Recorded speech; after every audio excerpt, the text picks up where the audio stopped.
Kenya has reported 283 new cases of COVID-19, according to data shared by the Ministry of Health Sunday.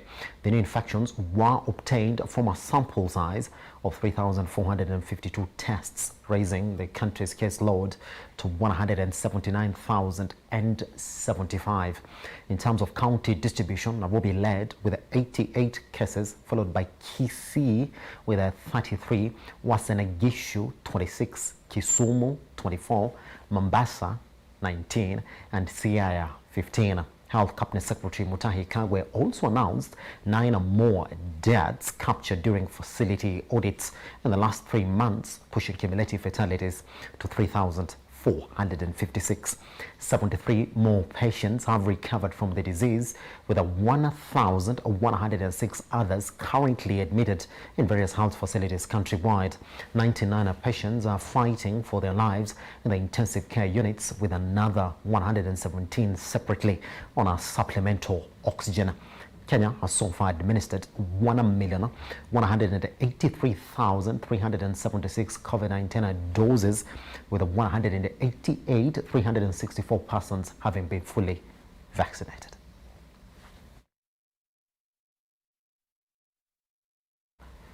Now, turning on to the coronavirus situation around the world, total confirmed cases are now nearing 180 million, with at least 3.9 million deaths and more than 163.8 million recoveries.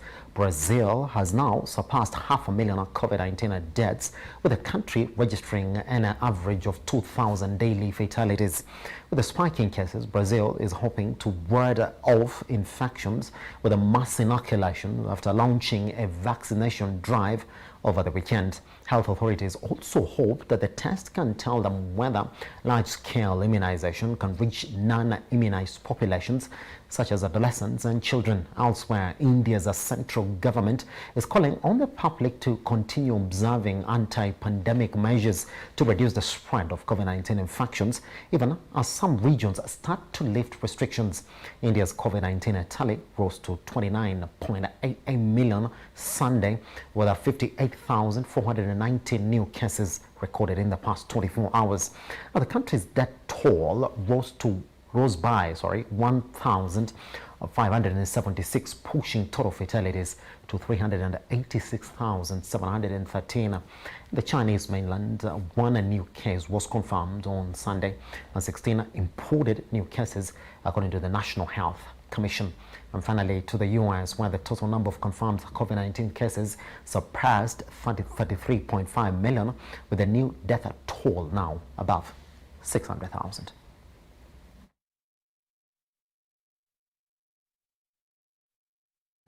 The mass production of a Laikipia-made vehicle, BJ50, has entered a critical phase, with a planned registration and issuance of number plates of the first 6 units this week. Now, the 6 units of the 4-wheeler tuk-tuks by the Nyahururu-based Sagak Tech Enterprise have been undergoing tests and inspections for the last 6 months. They passed inspection standards and approval by the Kenya Bureau of Standards, allowing their use on public roads. These details emerged after a high-powered interagency virtual meeting co-chaired by Principal Secretary, State Department for Infrastructure, Paul Maringa, and Laikipia Governor Ndiritu Murithi on their assess of the progress of the vehicle. The Laikipia Innovation and Enterprise Development Program has played a key role in guaranteeing the success of the project by bringing together government agencies together to focus on unlocking Kenya's automobile manufacturing industry.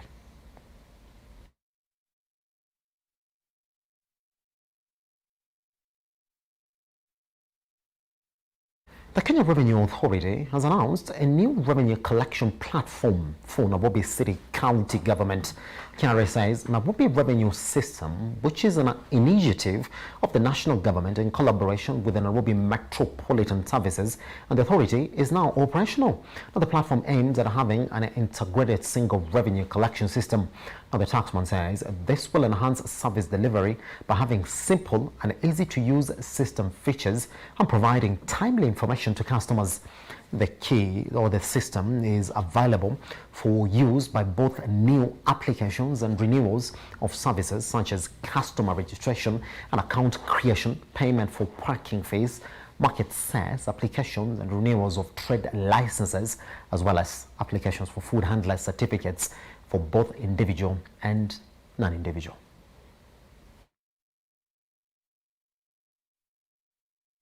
A long week, that is, sorry, let me take that again. A week-long Inua Biashara Summit for micro, small and medium-sized enterprises starts tomorrow.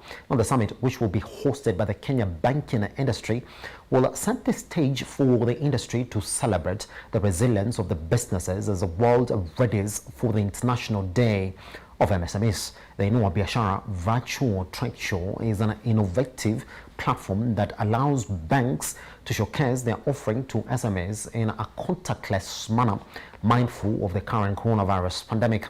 Kenya Bankers Association CEO Habil Alaka says banks are working closely with the National Treasury and the Central Bank of Kenya through the National Credit Guarantee Scheme, which seeks to accelerate MSME access to credit during this disruptive pandemic period. Now, the theme of the summit is celebrating SME resilience in turbulent times.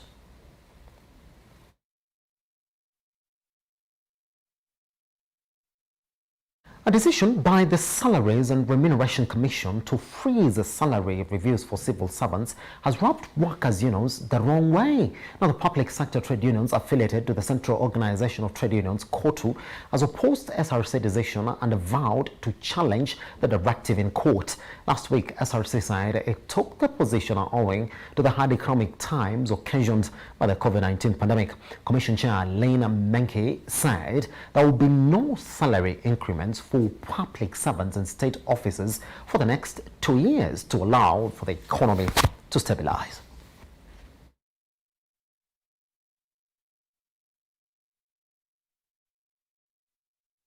United Nations High Commissioner for Refugees Filippo Grandi says he looks forward to boosting global refugee settlements after sharp declines caused by the COVID-19 pandemic and drastic cuts to resettlements in the United States under the former Trump administration. Grandi spoke as the global community observed World Refugee Day on Sunday, a day designated by the United Nations to honor and celebrate the resilience of those fleeing war, famine, ecological devastation, and other life-threatening situations.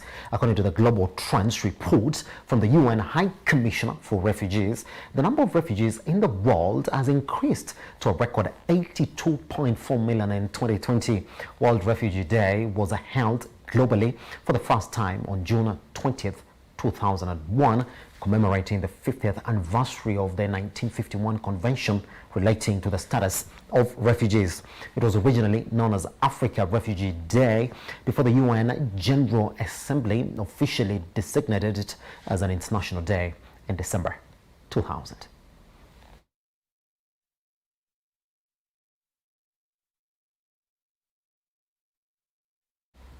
Oil prices rose Monday, underpinned by strong demand during the summer driving season and a pause in talks to revive the Iran nuclear deal that could indicate a delay in resumption of supplies from the OPEC producer. Brent crude for August gained 35 cents to $73.86 a barrel. U.S. West Texas Intermediate crude for July was at $72.05 a barrel, up from 41 cents. Both benchmarks have risen to the past 4 weeks amid optimism over the pace of global vaccinations and a pickup in summer travel. Now, the rebound has pushed up spot premiums for crude in Asia and Europe to multi-month highs. Oil prices are also drawing support from the forecast for limited U.S. output growth.